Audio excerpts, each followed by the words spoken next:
So today's theme is why Jesus is not a Jew. And I basically want to preface all comments on this subject. And a lot of people believe that Jesus was a Jew. And so much depends on the definition of the word Jew. And so what we've got here is the word Jew is given to us by the Jewish people. And they're the ones who define its meaning, okay? Now, part of the definition that they provide for us, and of course for the rest of the world, is that the word Jew derives from the word Judah. But that is not true. In the Old Testament, the word Jew appears, maybe a dozen times. And every time that word appears in the Old Testament, I'm talking about the King James Version, it's always translated from the word Judah. Now, the Judahites were a specific tribe out of the 12 tribes of Israel.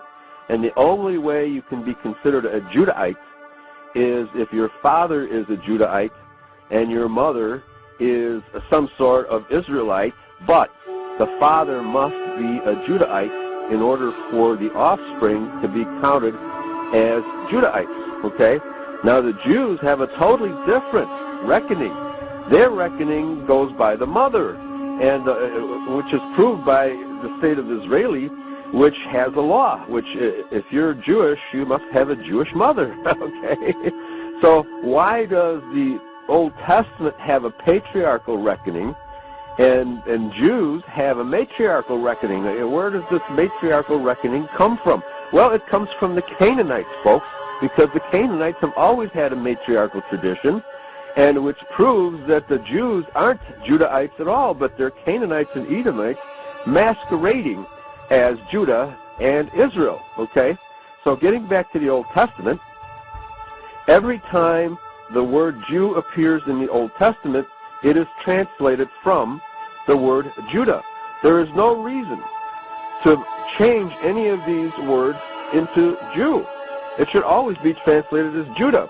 And the reason why the Jews have inserted the word Jew in there, those dozen or more times, is to create a false equation between Judah and Jew.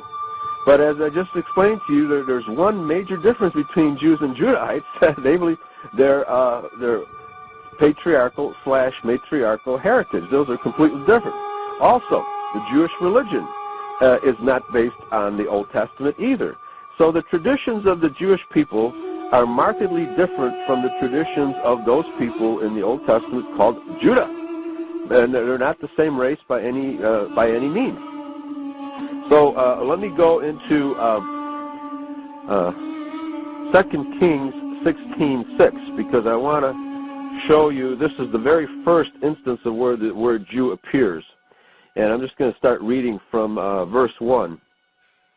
In the 17th year of Pekah, the son of Remaliah, Ahaz, the son of Jotham, king of Judah, began to reign. Okay, so we're talking here in verse 1 about Pekah, the king of Judah. All right, and that's the proper translation of the Hebrew word Yehudi. It should not be translated as Jew, because the Judahites were a specific tribe. The Jews today can be of any race, nationality, ethnicity whatsoever.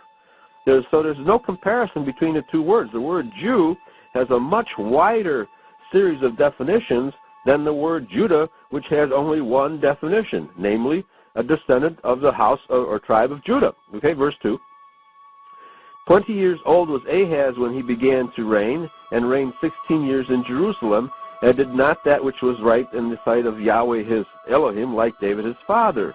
But he walked in the way of the kings of Israel. Okay, so now we have the kings of Judah and the kings of Israel. Okay, because the nation of Israel was divided into two houses. The house of Judah, which consisted of the tribe of Judah and the tribe of Benjamin, and then the house of Israel, which consisted of the other 10 tribes. Now, none of your Jews or Judeo-Christians ever bother to talk about this fact, that the 12 tribes were divided up into two houses.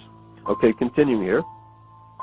Yea, and made his son to pass through the fire. He sacrificed one of his firstborn to the fires of Moloch, according to the traditions of the Canaanites. Okay, they did wrong They committed evil, according to the abominations of the heathen, whom Yahweh cast out from before the children of Israel. Okay, so the Israelites of the northern 10 tribes were practicing these Canaanite rituals. Verse 4. And he sacrificed and burnt incense in the high places and on the hills and under every green tree. Then Rezin, king of Syria, and Pekah, son of Remaliah, king of Israel, came up to Jerusalem to war. Okay? So we have war between the house of Israel and the house of Judah. There's a war going on between the 10 northern tribes and the southern 2 tribes. Verse 6. At that time Rezin of Syria recovered Elath of Syria and drave the Jews. Here's the first instance of the word Jew in the Old Testament. It should simply say, and drove Judah from Elath, and the Syrians came to Elath and dwelt there unto this day. So when the translators insert the word Jew into the translation here, substituting the word Jew for the word of Judah, they do it for the only one purpose, and that is to create a false equation in their minds between the Jewish people, who are not descendants of, they're not Shemites, they're not Israelites, they're not Adamites, but they are in fact Canaanites and Edomites. The whole purpose is to insert this word Jew, which has a much greater variety of meanings than the word Judah, in order to create a false impression in the minds of the readers that the two groups can be equated. And they cannot be equated. And so, what we have here is this word Jew has been substituted for the word Judah, and the word Jew has a much wider variety of meanings than the word Judah. Okay, and it stands to reason that we should use a word that the people apply to themselves. Okay, so for example, the German people are called in English Germans. All right, and in the Latin languages they're referred to as the Allemand. But the Germans refer to themselves as Deutsch, okay? And their country they refer to as Deutschland. So the true word for the German people is Deutsch, okay? And the same thing is true like here in America. The Indians, none of the American Indians refer to themselves as Indians.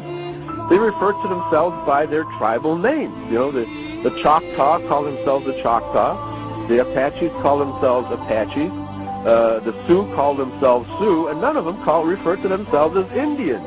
So this Jew, the word Jew, has been inserted from the outside into the Bible by the Jews themselves in order to make this false equation between themselves and the tribe or house of Judah. The word Jew simply should not appear in the Old Testament at all.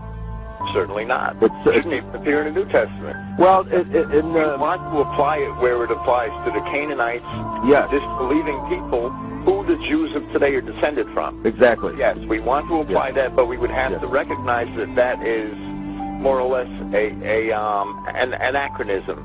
Right. It is an anachronism, but it was an anachronism that was actually created very recently. Okay, because the word Jew. And then the original King James, it was actually, because there was no letter J, it was actually spelled I-E-W-E, Yue, okay? And there, somehow it was a contraction of what should be Judah, okay? And which in the Old Testament was actually, in the Hebrew, is Yehudi. And Yehudi only has one definition, and that is Judah himself, okay? Or his descendants through the patriarchal line. Okay, so when you have that very specific definition given to us in the Hebrew, then the modern definitions of the word Jew simply do not apply to the Hebrew. Okay, so we have to keep that in mind. Now, going to the New Testament, and the Greek word for that's commonly translated as Jew is Judeos. And Judeos does not mean a racial Judahite. What it means is a citizen of the country of Judea. Okay? Now, you're the Greek expert, Bill. Do you want to verify what I'm saying here? Well, that's correct. Judahia is the Roman district of Judea, which